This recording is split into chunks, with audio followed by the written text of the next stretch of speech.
Well, good morning. Did you all sleep well? What time did you go to bed?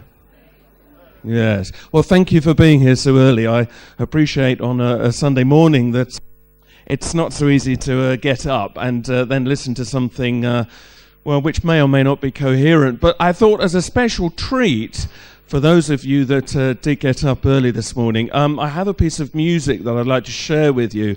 I would like you to listen carefully, and hopefully this will also invigorate you this morning. So, Alan, if we could please have the special morning piece of music.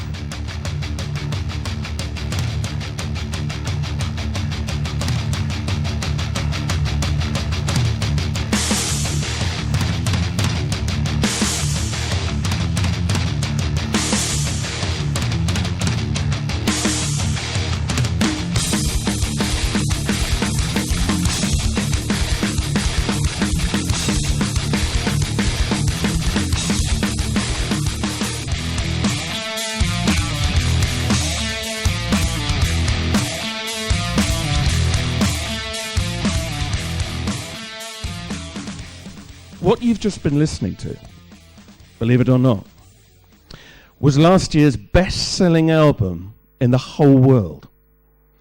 Right, here we are. Lovely cover, isn't it? Metallica, Death Magnetic, was the biggest-selling album of last year, of 2008, around the world. So that's what people are most spending their money on. And this is not either praise nor criticism, just a fact. So if that offended some of your ears this morning, the reality is this is what a lot of people in your world are buying at the moment. But here's the curious thing, is that you wouldn't necessarily know that from mainstream media, and particularly mainstream radio in Britain.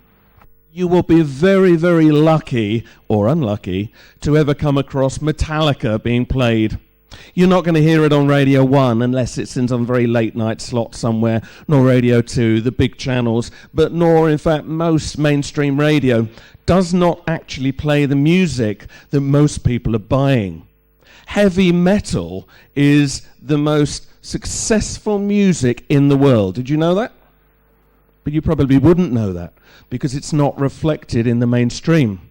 And that's an interesting indication of how the world that we are presented with in the media is not necessarily the world as it really is.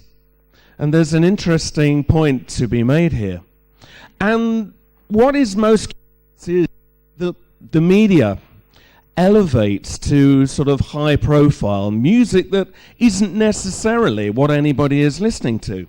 Now, this year, the Mercury Prize winner was a lady called DeBelle. Now, the Mercury Prize is given for sort of innovation in music, and, you know, basically it's a music award, and it receives massive coverage. I'm not saying that there's anything wrong with DeBelle's music, but here's an interesting point, that at the moment that she won the Mercury Prize, she had only sold around 500 copies of her album.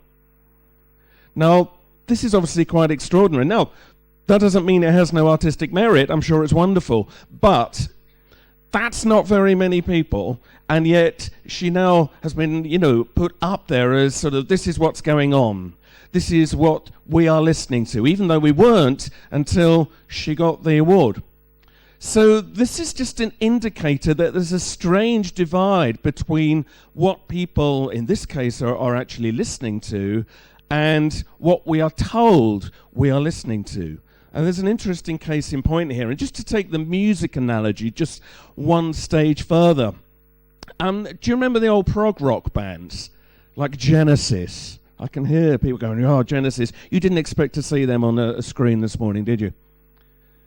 What is so interesting is, according to the media legend, punk destroyed the progressive rock bands. The dinosaur bands were destroyed by punk. That's a total and utter lie. Number one, punk music, yes, was culturally important, and no question it's had a major effect, and many good effects, but the reality is it did not destroy the progressive bands. If you look at the 80s, long after Peter Gabriel had left Genesis, granted, but nonetheless, The bands that sold the most records were still the same bands that had been selling the most records the decade before. And now there is a massive revival of progressive rock. Not that you'd know about this in the media.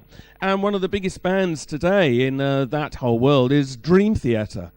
How many people here have never heard of Dream Theater? Yep, the majority of the room. Dream Theater are one of the biggest bands around. But you won't know that unless you're already into progressive metal, okay? So there's a whole movement of music going on that you have absolutely no idea is going on. Why? Because it's not reflected in the mainstream. And the mainstream continually tries to take us down roads which tell us what our taste should be. So classical music, you would imagine, is the kind of music that sells above all else. You would be completely wrong. So heavy metal sells more music than anything else. Classical sales are pitifully small. Apart from the odd big album by somebody like Nigel Kennedy or something like that, on the whole, classical sales are now so tiny, you can be in the classical top 20 with sales of less than 1,000. That's what you're looking at. And yet, there's whole radio stations devoted to classical music. BBC Radio 3, probably 2/3 of its output is classical music. So that's a large slab of time being devoted to something that actually the majority of people are not listening to, whether you think that's a good or a bad thing. This is the reality. So what that says to you is there is a divide, there is a gulf here between the version of the world we are presented with and the actual world that people are living in. And I'm not going to give you any more lecturing about music, but I'm just using this as an analogy, and it's a very good one, that the mainstream media tries to lead us down certain avenues that don't necessarily reflect the reality. So when we come to events like this, and here's an image from the Alternative View 1. It seems so long ago now. And I'd like to pay tribute to Ian and everybody who's been on board for all the AVs for having set this in motion. And I'm very lucky so far to have been at all of them so far. But the kind of people that will show up here, you good people here this morning, you also are not represented in the mainstream media. We can have an event like this that may attract 200, 300 people, which is quite a lot compared to many events. And yet whether or not this will ever receive any mainstream coverage is highly questionable. You could probably have a conference that attracted 2,000 people, and you're still not going to hear very much about it in the mainstream. The reason being that the mainstream has decided that the kind of people that would come to an event like this are people like this.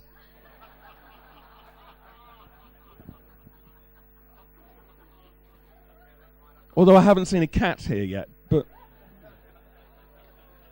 this is the version of reality that is presented to the world. And I know at AV2 I spoke a bit about this, so I won't go over the same ground too much, but I do want to reiterate here that as far as people out there in the media are concerned, we are nutters.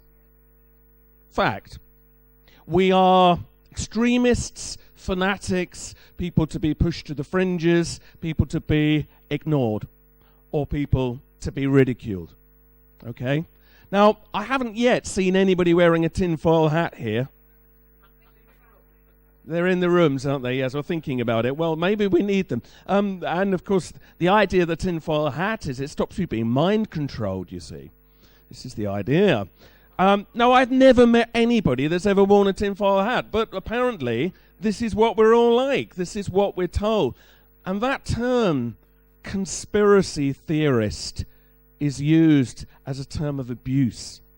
And I've covered this in previous presentations, but I just want to reiterate here. The reality is that most of us here, by definition, are conspiracy theorists. Why? Because there's a lot of potential conspiracies out there to theorize over. So what? Get over it. And I've always maintained, and I still maintain, that because it's used as a term of abuse against us, we actually have to adopt it, because if you look at the dictionary definition, that is what we are. And we need to do what the Quakers did back 300, 400 years ago, which is adopt a name that was a term of abuse. Quaker was an abusive name given to them by those who didn't like them. And they decided they would adopt it. And suddenly it neutralized all the offensiveness of the term. And their detractors suddenly were like, oh. And they became Quakers. So if we are just conspiracy theorists and we say, yes, we are, and we have very good reasons for being so, would you like to talk about it? That, you see, wrong foots them. And the thing is, they don't want to talk about it. Or do they?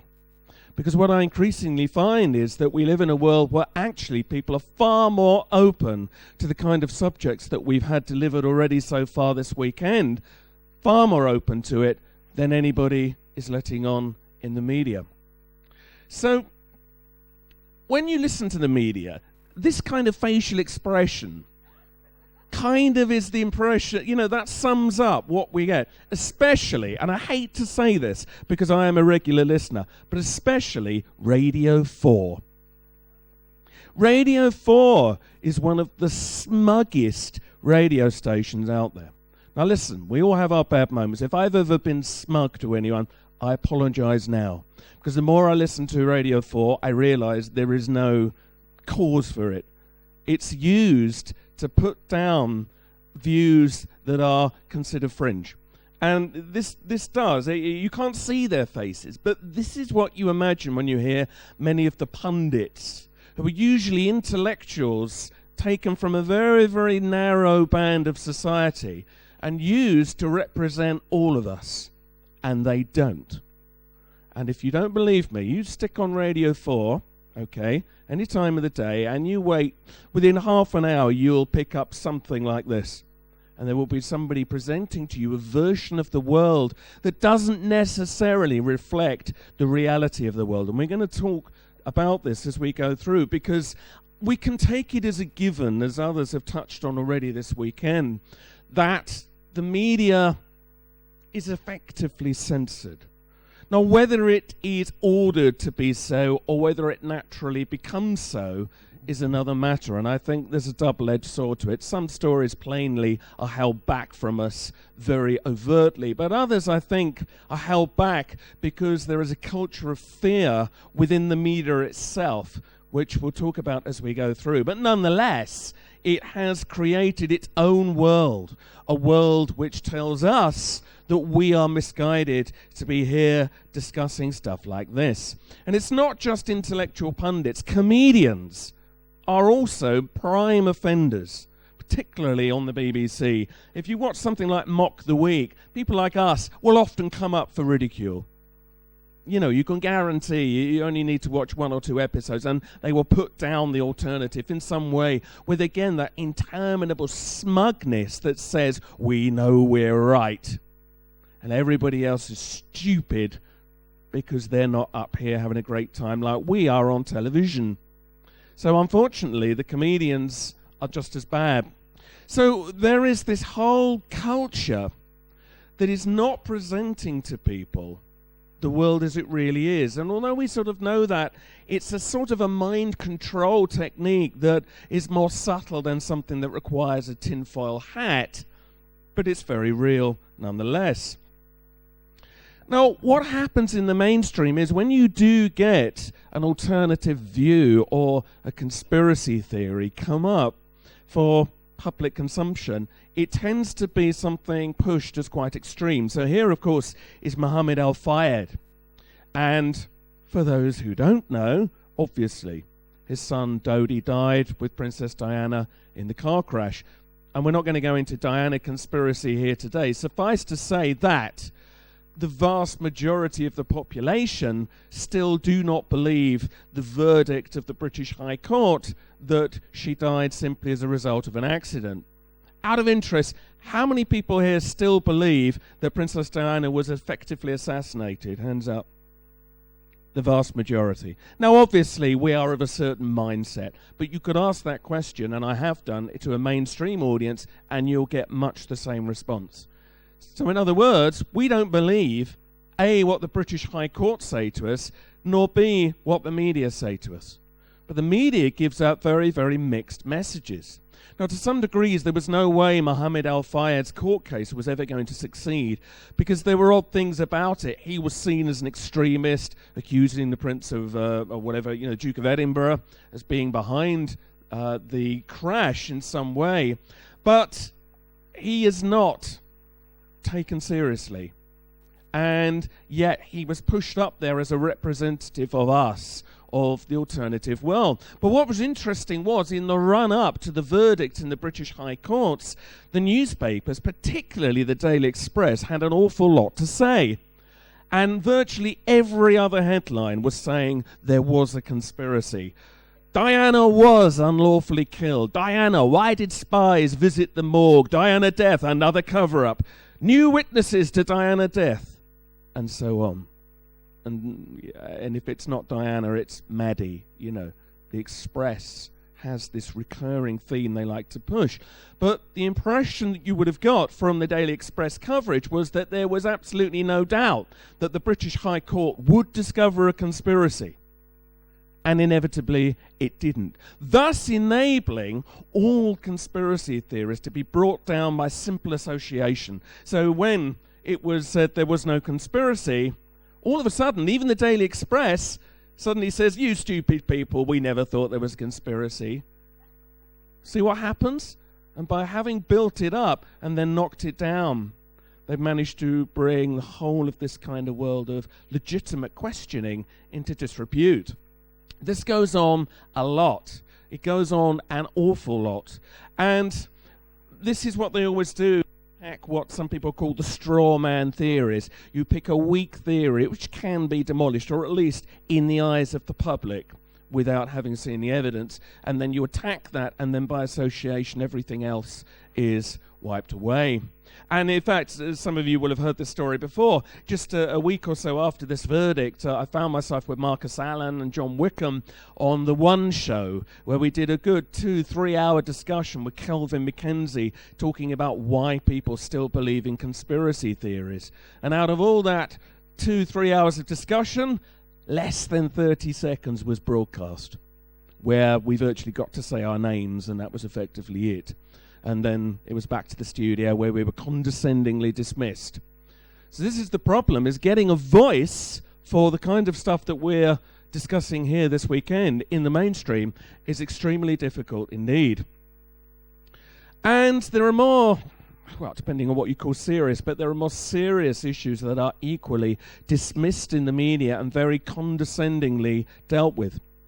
One of the big stories, and of course we heard Trevor Gunn yesterday speaking about vaccination, so you know the basics on the issues around it. But one of the big stories of a few years ago was MMR causes autism, says doctor.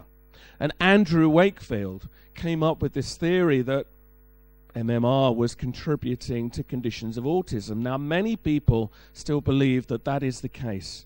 And many people still support Wakefield, but because there were certain anomalies in the way he'd done his work, and because inevitably the mainstream medical world wanted to come down on him like a ton of bricks, he has been vilified. He has been described as a fraud, somebody who has actually endangered or possibly even resulted in lives lost. He has been absolutely kicked in the teeth by the media. Now, I'm not a medical expert. I can't say whether he was right or wrong, but what I do know is this, that he only had the high profile he did because the newspapers put him up there and then smashed him down. And then again, in having done that, they managed to neutralize any effective discussion of the vaccination debate. But vaccination is something which is discussed very often in the mainstream. And only about 2 or 3 weeks ago on the Radio 4's Today program, which is one of the main bastions of pushing to us what we should be believing, there was a piece about immunization, vaccination, and why so many people fear MMR, and why there is still this group of people that will not allow their children to be vaccinated. But instead of a discussion of the science, of what the actual objections were, they had a psychologist, or a doctor, talking psychology, saying that the main reason people were worried about immunization was the deep inner fear of the skin being penetrated by needles. And I thought, well, yeah, that may be, and nothing. Was there any debate about the deaths? No. Were there any statistics? No. Was there even a voice given to anybody who puts the other side of the case? No. Nothing. And this is absolutely typical. So you would have thought, if you knew nothing about the debate, you would have imagined, listening to it, that there were no serious voices of objections, that there was no serious statistical evidence to even be discussed. And yet, as you heard from Trevor yesterday, there's enormous evidence to be discussed. But we are not allowed to have this debate in the mainstream. It simply does not happen. And this is wrong. And this is something that's affecting many things, but particularly the medical profession is getting its way. Because, never mind objections to immunization, the alternative world of medicine, homeopathy, whatever aspect it may be, reflexology, acupuncture, you can bet your life, if you listen to, particularly the Today program for more than a month, one of these subjects will, like clockwork, come up for debunking. Probably once a month. And the newspapers, again, you will see another report, often headlines. New report says homeopathy does not work. Scientists slam acupuncture. It's all the time. The alternative world of medicine is treated with such utter disdain that you might wonder why there is such a massive industry supporting it. But no. The vast majority of the population, by the way, do at some point or another use alternative medicine. And yet you would think, from what you hear in the media, that nobody does, apart from a few tinfoil hat-wearing nutters. This is what's being put out in the media. They are utterly misrepresenting the reality of what is going on. And, I mean, this whole aspect of, particularly homeopathy, is something where the scientists tend to come in. You get the scientific view.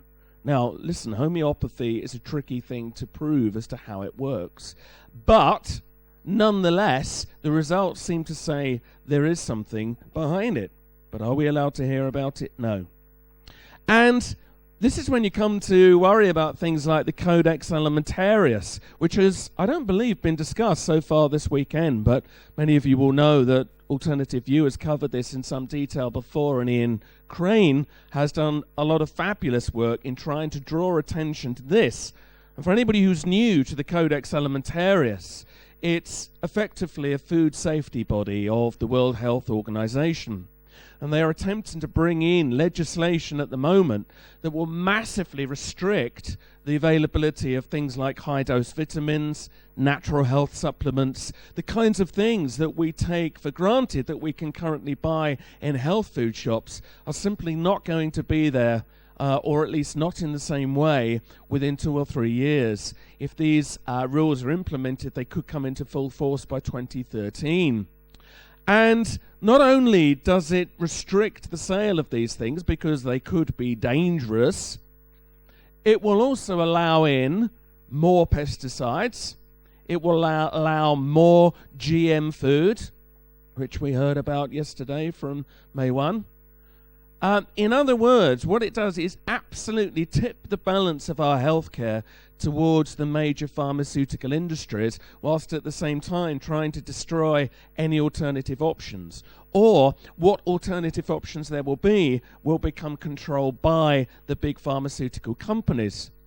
And what is extraordinary here is that it will mean that if you say that something like garlic or mint, for instance, if you say it has a medicinal property that it can do you good, the minute you say that, under these new rules, they will be classified as drugs and will have to then undergo medical trials. So if you are making a product that uses either of those, and you suddenly you want to say that it has beneficial effects, you will find suddenly it's a drug. You have to go through the medical trial. Well, you won't be able to afford that if you're a small company. Which companies will be able to afford to do that? The big pharmaceuticals. And thus, what's left of the alternative industry is going to be handed into the hands of the industrial giants. It's very clever. And the obscenity of a world where garlic and mint could be classified as restricted drugs, but aspartame is fine, doesn't make any sense to me. Or indeed fluoride. Thank you. I appreciate that. So this is the world that we're moving into, but the media is as responsible as any powers that be, any ruling elites, any Illuminatis, call them what you will. The media is the interface we have with a lot of this, and they are answerable in their own right for much of the way the world is presented to us. And the kinds of people that are raised to places of high status are people like the good Richard Dawkins here. Now listen, Dr. Dawkins in many ways is a brilliant man. That doesn't mean that he's necessarily right. And as we heard last night about Stephen Hawking, you can be as clever as you want, but does that give you wisdom? Or to quote Doctor Who, Patrick Troughton version, once said, qualifications merely enable you to be wrong with authority. Good one. And the good doctor still lives on. But this doctor still lives on too, so we have to deal with him. And he's not going to regenerate, but we've got a few more years of him left. What is interesting about Richard Dawkins, of course, is that he is a reductionist. And he is just one of many reductionists that tend to fill the airtime. There is very, very little room given to the spiritual or the alternative. The big airtime's given to the reductionists. So, of course, he's been very, very vocal in criticizing belief in God. Now, whether you believe in God here or not, I don't know, but the vast majority of the world's population do. But he says there is no God. He sponsors companies that take out adverts on the sides of buses saying there probably is no God. Now get on with your life. Now, quite what they're trying to prove by that, I don't know, because I don't know about you, but if I was a devout believer, if I saw a bus going by with that on it, I don't think I'd suddenly go, oh no, I've been wrong all this time. It doesn't work like that, does it? Anyway, however, this is where he thinks that this will have an effect. So what we need to deal with here is the gulf between people like this being presented to us to represent us when in fact they don't. I mean, another phenomenon, and many of you will know that I have been a researcher of various unexplained mysteries over the years. Whether you believe in them or don't believe in them, there's certainly debates to be had out there, but ghosts are a good example of something where the more that I speak to people, the more groups that I talk to, the amount of people that have had ghost experiences is extraordinary. Has anybody here had or thinks they've had a ghost experience? Well, that's nearly 50% of the room. And yet, what are we told again and again? Ghosts don't exist. Well, exactly. There we are. Thank you very much. So there's some people here that work with it. And I myself have had an experience which lets me know that ghosts are a real phenomenon. So, but we're not allowed to believe this. Anything slightly fringe, anything slightly strange is to be dismissed with smugness and condescension. And another area that certainly Richard Dawkins has been very active in debunking over the years has been astrology. And yet, when you look at the statistics around astrology, you realize that whilst your sun sign horoscopes in newspapers might be possibly entertainment only, there is statistically something to astrology, that the times of year you are born does seem to affect a certain personality. Look at the results of the Gorkalanes, for instance, who did a lot of research into this. Read John Anthony West's book, The Case for Astrology. It makes a very good case. Even astronomer Percy Seymour, who is essentially a reductionist, concedes that the positions of the planets interacting with the solar wind might have some effect on our DNA. However you think it works, or whether you think it's thought projection, there is something to astrology. And anybody that heard Helen Sewell's address at AV3 will have heard talking about the astrology of 2012 and the times that we're moving into now.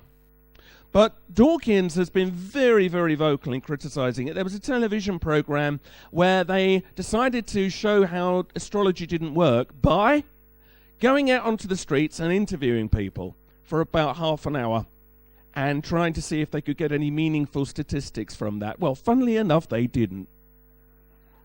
And that's used as evidence as to why astrology doesn't work. For God's sake. And here's the curious thing, you see, that again the media presents to us a false view, particularly of the scientific world. And you will often hear Newtonian physics discussed. So here is Newton on the left. And over on the right there, his sort of friend yet rival, Edmund Halley. And in the 18th century, these were very big figures in their day. And of course, Isaac Newton today is often presented to us as a reductionist, as somebody who was out there to show that hard science was all that mattered. This is a total lie.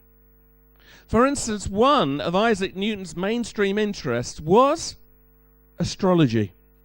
Newton was an astrologer. He was a very vocal supporter of it. He was also very devoutly religious. All this rubbish that his mechanistic universe helped to disprove God, Newton wouldn't have agreed with that at all. That is not at all how he saw the world. And yet history has been rewritten, particularly over the last few decades, to describe Newton as something that he never was. Yes, he helped formulate the science that we know today, which is more mechanistic, but that wasn't what he was trying to do. And Edmund Halley was actually a great critic of astrology. And he once had a go at Isaac Newton about Newton's interest in astrology. But Newton came back with a quote that's worth all of us remembering in whatever field of interest we work in. Newton said back to Halley, "I, sir, have studied the subject, and you have not." Or words to that effect. Yes, indeed. And I think that's true of a lot of what we're talking about here. You will hear the subjects we're covering this weekend knocked down routinely in the mainstream, and these people have never studied the subjects that they're knocking down. So how can they possibly comment? So this is the world we live in. Now, in more recent times, of course, there are more serious aspects to this which affect our lives today. And global warming, I'm sure I don't need to try to convince many of you here that at the very least there is a debate to be had about global warming. All right. Let's get this clear, as you like putting your hands out. How many people here, let's say this, doubt the official global warming model at the moment? Oh, right, I don't need to say too much more, do I? Right, okay, that's nearly everybody. One more. How many people think we're entering a period of global cooling? Okay, quite a few. But whatever, climate change of some kind is plainly real. But as you know, many people think this is a natural cycle. Solar cycles, in particular, seem to play a huge role in this. And the sun has been more active in recent decades than it's been in hundreds of years. Now it's entered a very quiet part of the sunspot cycle. Some people think this is a calm before the storm. Who knows what's going to happen? But of course, the reality is that the climate changes and solar cycles, cosmological cycles, play a big effect. But we are being told again and again and again that it's caused by man-made greenhouse gases. And Radio 4 is a prime mouthpiece for the propaganda on this.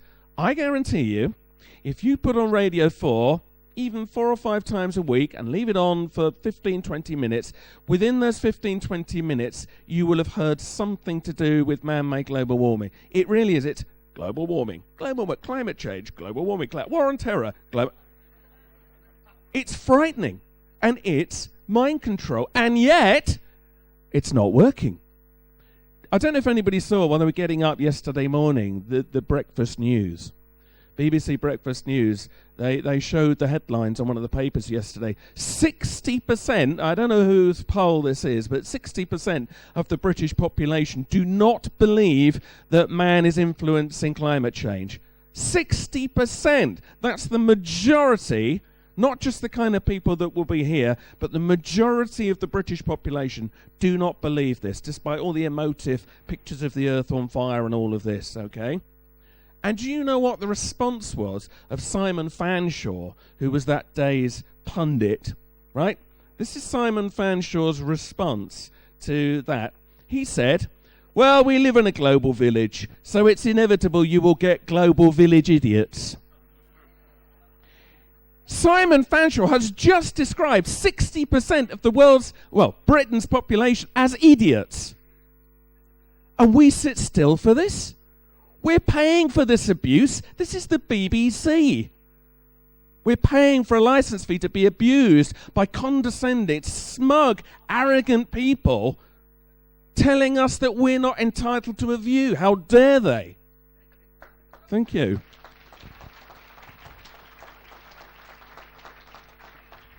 But how long can this go on without somebody calling them up on this? And need we say that when it comes to things like questioning 9/11, again, and I hate to keep coming back to the BBC, but they are prime culprits. Mainstream has treated questioning of things like 9/11 with such disdain, it is utterly wrong.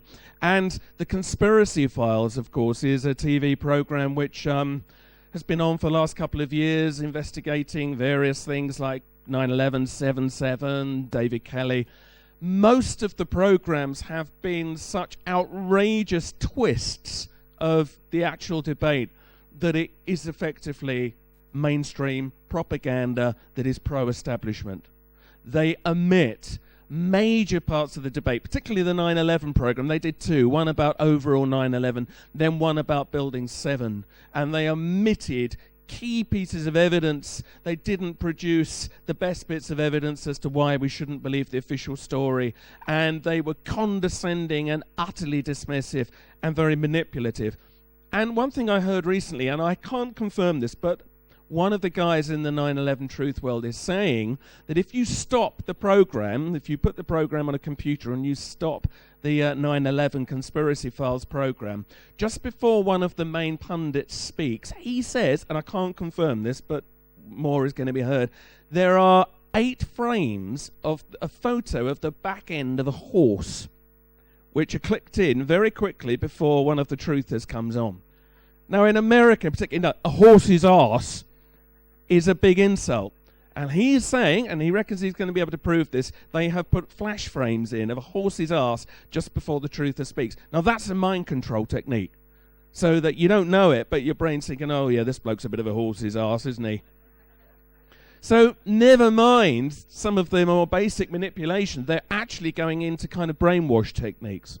Now, if that is true, personally, I think something serious ought to happen about that, but we'll have to wait to see. But nonetheless, you know, there is no question at all that we are not presented with the reality of the debates that are out there, even though there is such evidence, you know, with characters like David Ray Griffin, Richard Gage, Stephen Jones. If anybody watched Loose Change 4 last night, you know there is a massive argument to be made here that the story of 9/11 is almost certainly fraudulent as it's being presented to us. And there's very, very good people like this, scientists, architects, engineers, who are calling it into question. How much do we get to hear about this?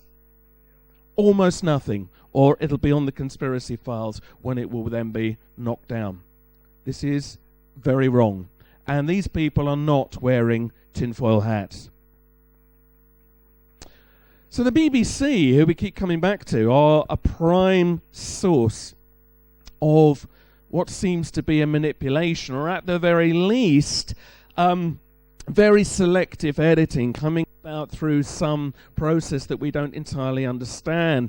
And the BBC have been very important to this country. They were looked up to as a very key institution. It was a fabric of the part of our country since it first broadcasting radio, and here of course is Broadcasting House in London.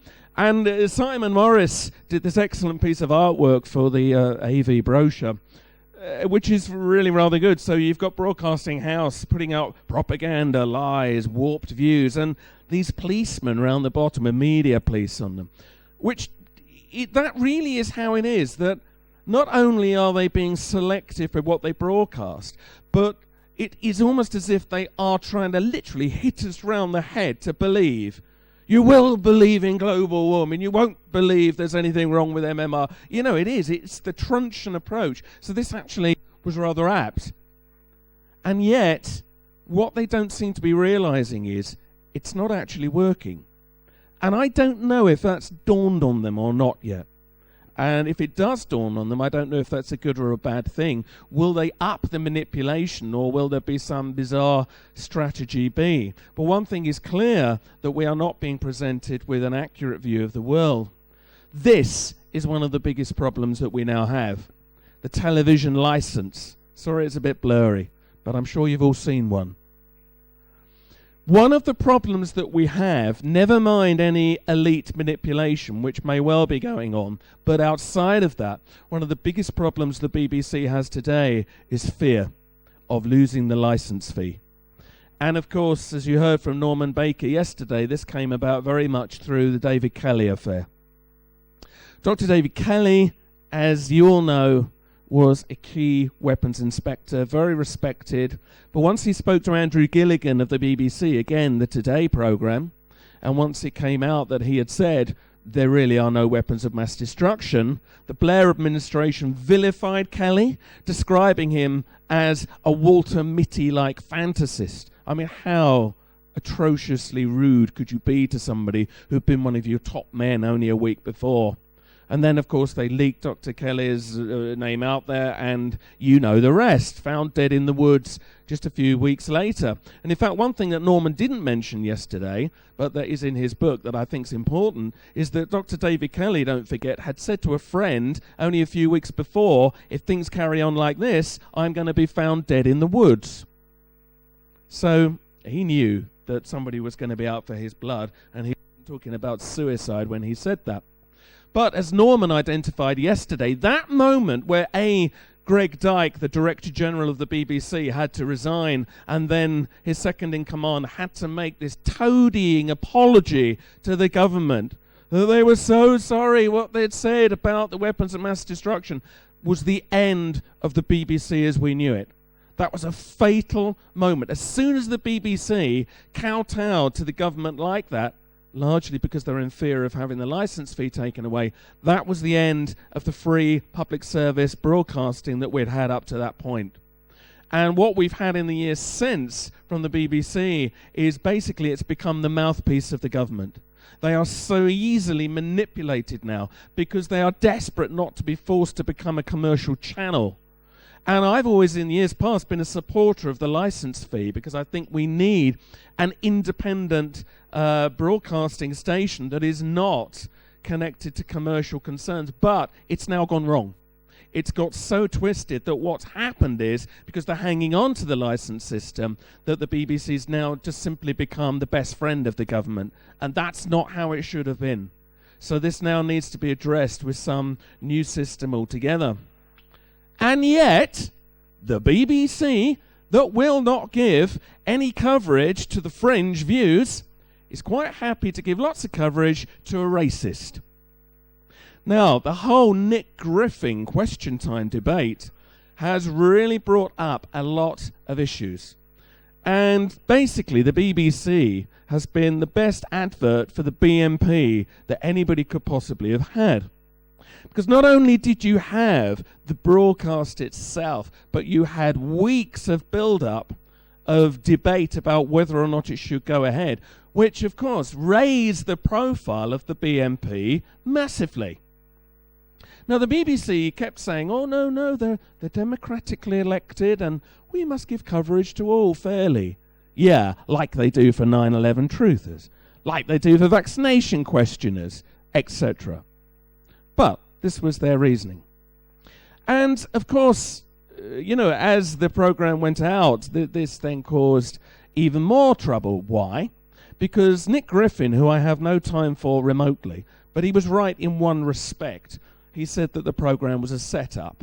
It clearly was a setup. It was not a normal question time where he just happened to be there.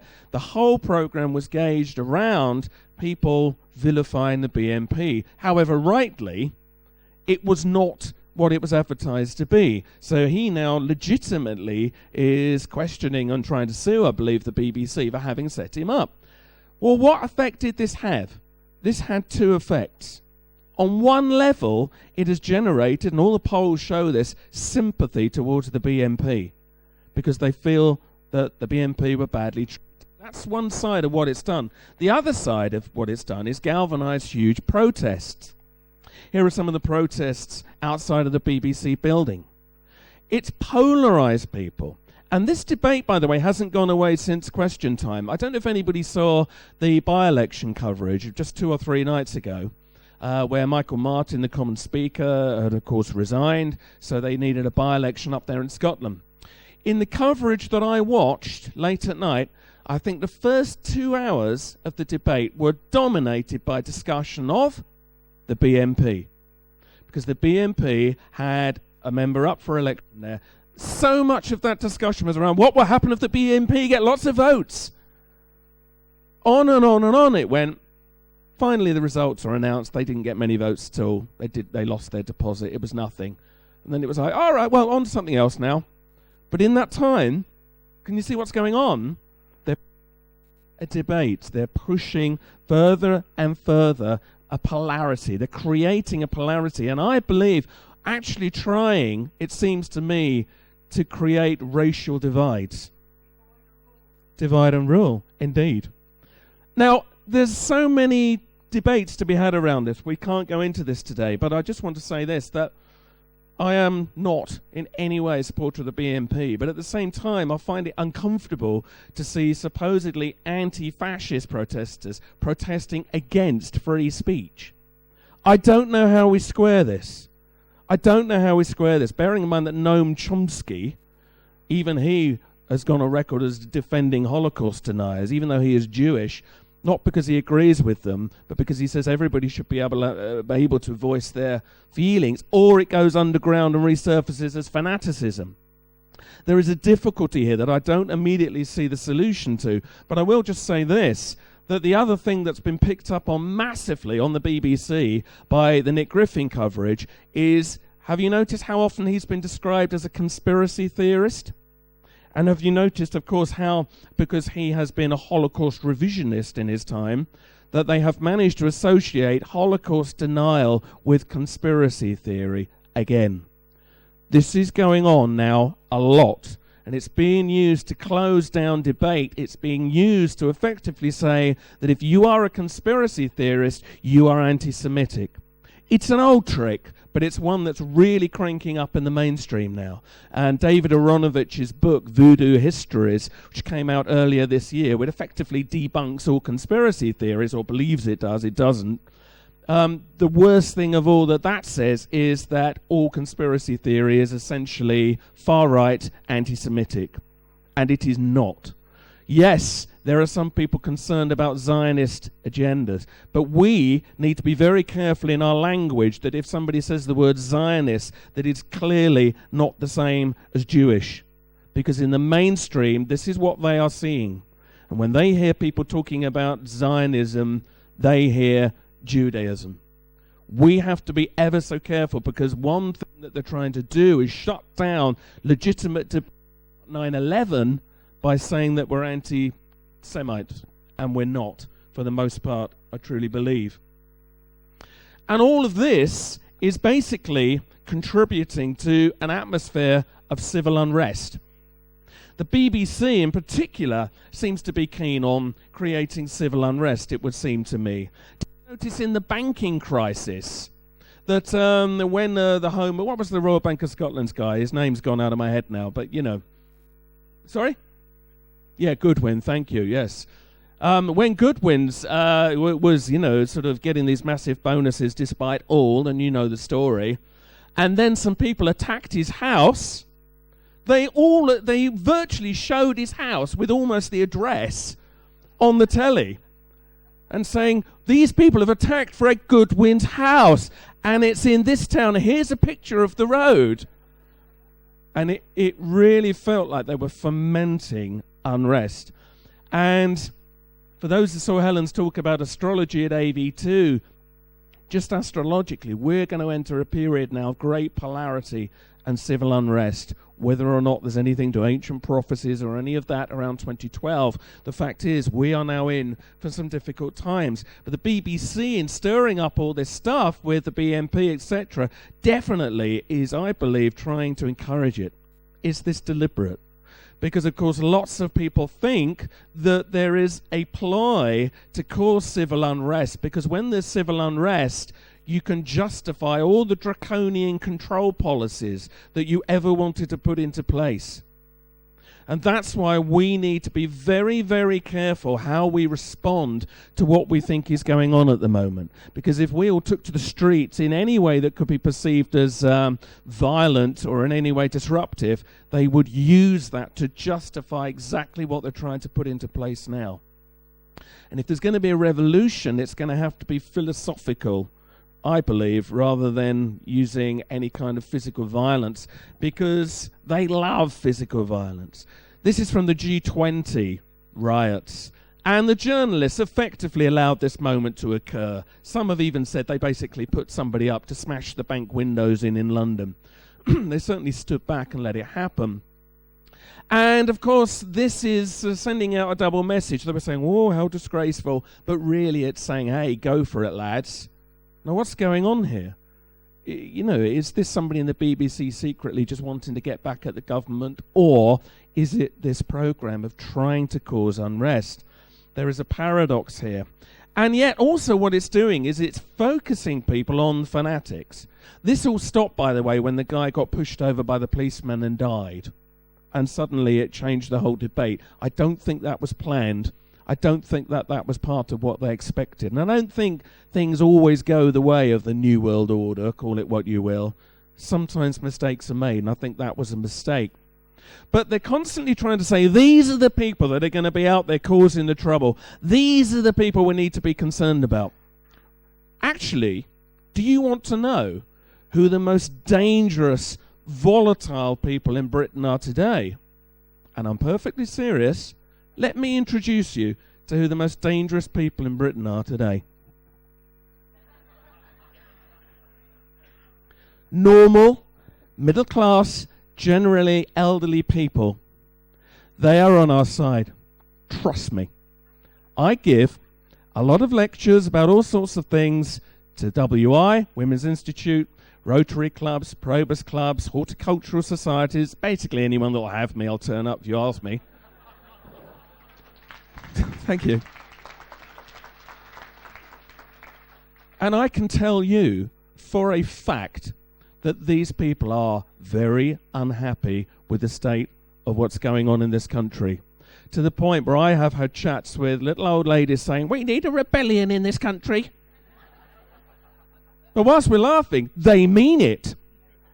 The unrest that is going to manifest, I believe, in the next couple of years, which I hope will be non-violent, is as much going to come from middle-class, Middle England as it is anywhere else. Don't underestimate these people, because these are our elders, and they know how life used to be, and they know how it's changed, and they're not stupid. Their bullshit detector is very high. That was demonstrated massively when Tony Blair addressed the WI. Remember this? A few years ago? And he thought, oh, just a bunch of silly old ladies, I'll patronise them for half an hour. And he went into his spin and his crap, and they slow hand-clapped him. They were the only people to publicly embarrass Blair on such a level, because they knew what was going on, and they knew he was being incredibly smug and condescending to them. He made a massive mistake that day. And I believe that the powers that be and the media are making a massive mistake today in underestimating the strength of feeling in the country about the lies, the corruption, the propaganda that has been put on them. Everybody in their core being feels it, because there is something welling up from the collective that cannot be denied. And that is going to become something very shortly. Mark my words. And the whole... Thank you. Thank you. The whole MP's expenses business. Now, yes, on one level, it's been a massive distraction. When all of this was at the height of the news earlier on this year, what did it do? Distracted all attention away from the very important European elections. So yes, that's true. But equally, what it has done is awaken Middle England to the reality that they are being misled. That the version of reality they thought they lived in is not how it really is. And that will serve some purpose. They no longer trust their leaders. And I am finding the most surprising people are now willing to believe in conspiracy theories. They are open to it. And here's the key. When they know they won't be ridiculed for voicing their view, they come out with it. And so, of course, if I give a talk about all this kind of stuff, they think, well, he stood up there and said this. All right, I'll agree with him.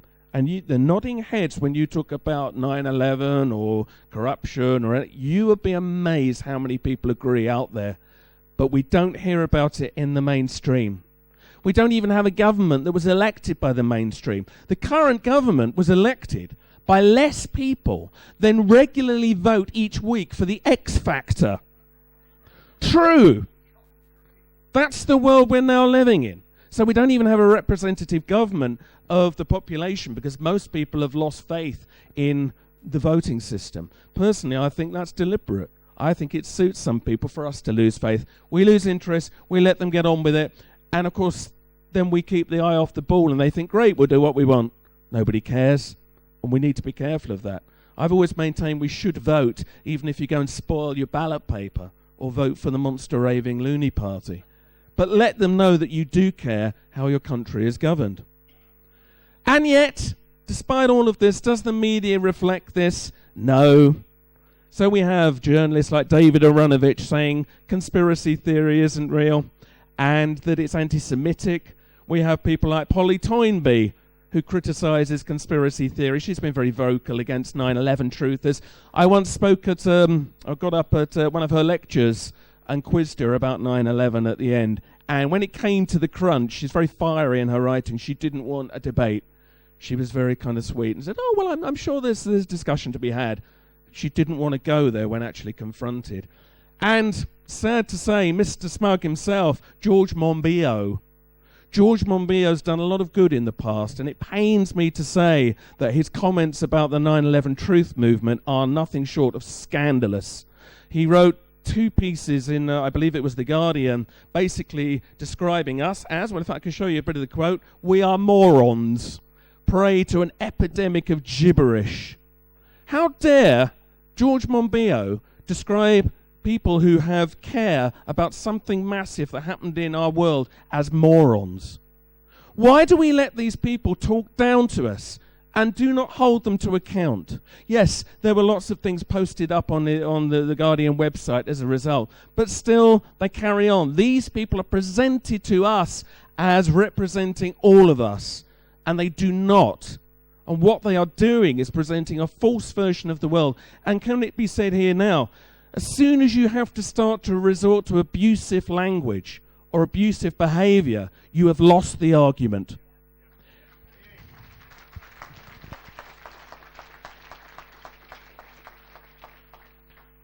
We're happy, I'm sure, to engage with a serious debate with someone like Monbiot. But you start using abusive language, it's over.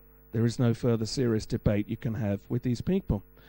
And, you know, we have people like Private Eye as well. It's presented as anti-establishment. Private Eye is totally pro-establishment. Some of you, I believe, may be here this weekend because you saw the advert for this event in Private Eye, but I believe that there's only a few of you, and that speaks volumes, because Private Eye is happy to see corruption and intrigue on local levels, on, you know, minor levels. As soon as you try to look at it on bigger levels, it dismisses, once again, all conspiracy theories, far-right fanaticism. And basically, these are ex-public school boys who are trying to maintain the status quo, make no mistake. Funny though some of it is, and even though I read it all the time, I'm so aware of the frustrating experience that it gives you when you read it.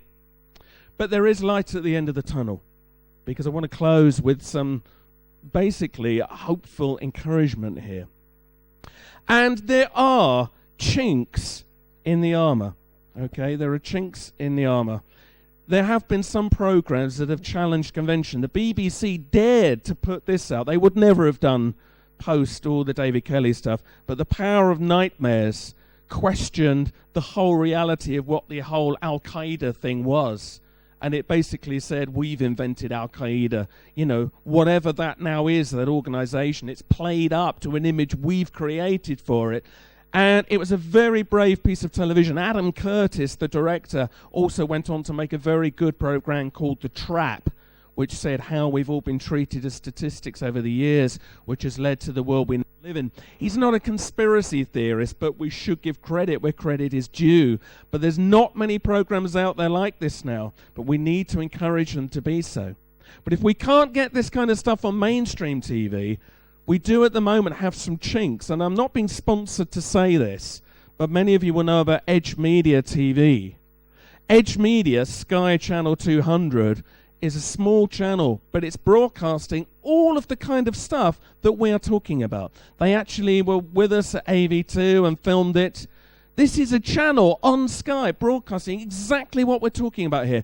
We need to give these little outlets our support. We need to spread awareness of these outlets and tell people they are there so that if enough people support them, they will survive because they need money to survive.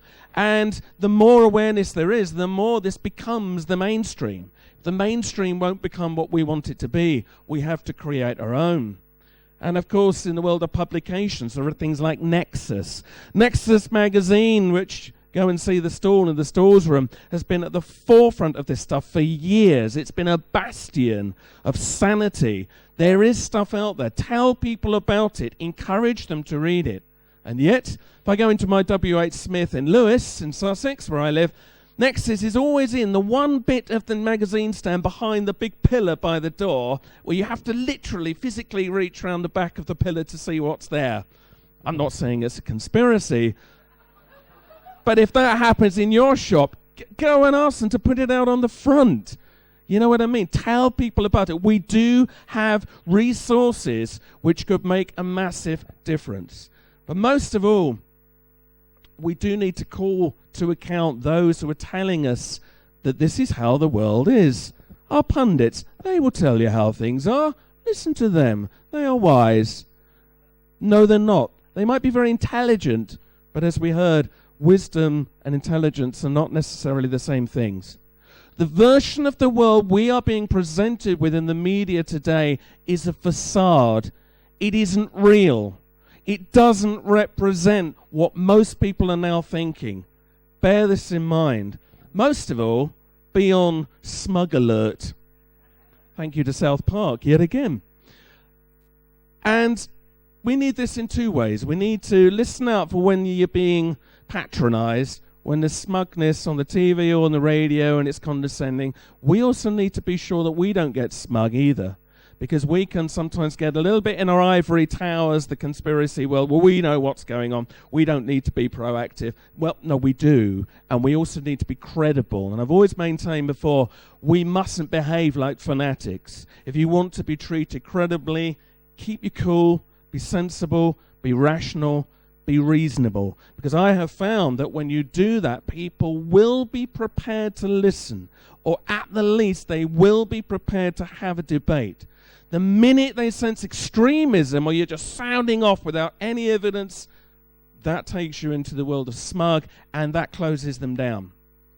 We have a responsibility. If you have been here this weekend and you are concerned about the version of the world that's being presented to you, we need to leave this hall and go out and proactively do something about it. Otherwise, it's a waste of time. Okay? We must go out there. And if we look around us and look at things like the media, and if we can't encourage people, and Tony Gosling says there are journalists who want to cover this stuff, but they're being closed down, they're being shut up, they're not being encouraged. We need to find who those people are and encourage them. If you see a piece in a newspaper or on the television that you like, tell them, support them. So we mustn't just fight them, we must also encourage them too. But if it does become clear that there can't be any change, well, maybe as far as the BBC is concerned, we need to be looking at close down. But we now have an opportunity. All of this stuff is being discussed quite widely now by people beyond the obvious ones that you may think. That offers a little window. If we can't share the kind of information we're talking about here now with people who are doubting the whole structure of the way the world's power is run, if we can't do it now, we never will. The next 2 or 3 years, I believe, are a totally crucial window. And I make no apology at all for mentioning this little item here. The truth agenda I've been working on technically for years. It took a couple of years to write. It covers all of this kind of stuff and more. They're out there in the stalls room. But most of all, what it does, and what I really hope will come across to people, is it encourages. It is an optimistic book that should, at the other end of it, galvanize you to go out there and share your thoughts about this stuff. Because if we do not, and this is designed to help people, if we do not, the world that we live in will be a world that we heard about last night, where we're effectively brain controlled with chips, but also propaganda.